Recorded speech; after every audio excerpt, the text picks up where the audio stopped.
بسم الله الرحمن الرحيم.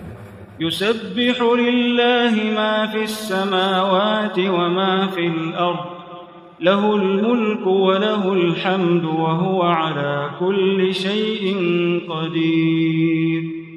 هو الذي خلقكم فمنكم كافر ومنكم مؤمن، والله بما تعملون بصير. خلق السماوات والأرض بالحق وصوركم فأحسن صوركم وإليه المصير. يعلم ما في السماوات والأرض ويعلم ما تسرون وما تعلنون، والله عليم بذات الصدور. ألم يأتكم نبأ الذين كفروا من قبل فذاقوا وبال أمرهم ولهم عذاب أليم. ذلك بأنه كانت تأتيهم رسلهم بالبينات فقالوا أبشر يهدوننا، فكفروا وتولوا واستغنى الله، والله غني حميد.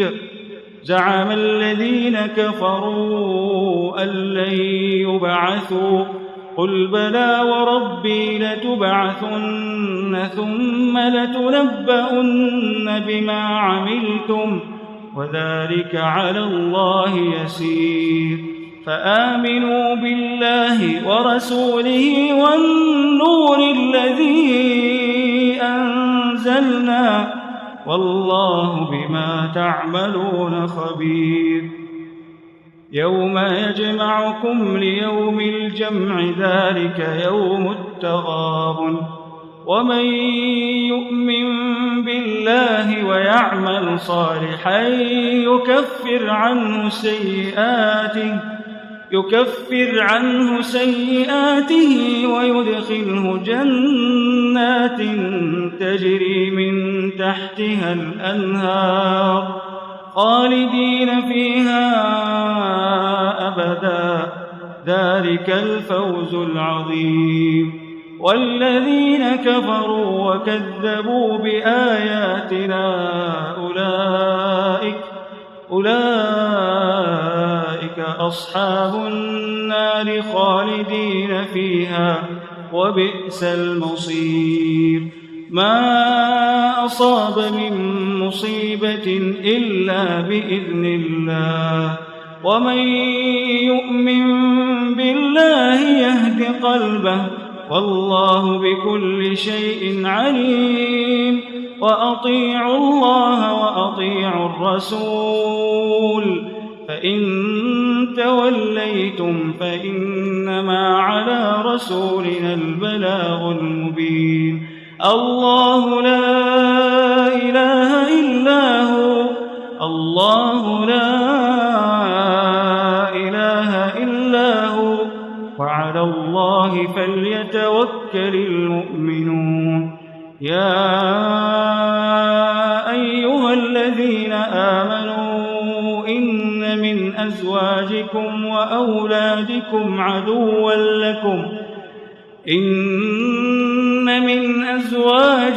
وأولادكم عدوا لكم فاحذروهم، وإن تعفوا وتصفحوا وتغفروا فإن الله غفور رحيم.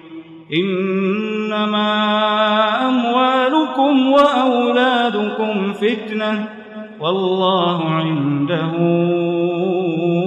أجر عظيم. فاتقوا الله ما استطعتم، واسمعوا وأطيعوا وأنفقوا خيرا لأنفسكم، ومن يوق شح نفسه فأولئك هم المفلحون. إن تقرضوا الله قرضا حسنا يضاعفه لكم ويغفر لكم، والله شكور حليم. عالم الغيب والشهادة العزيز الحكيم.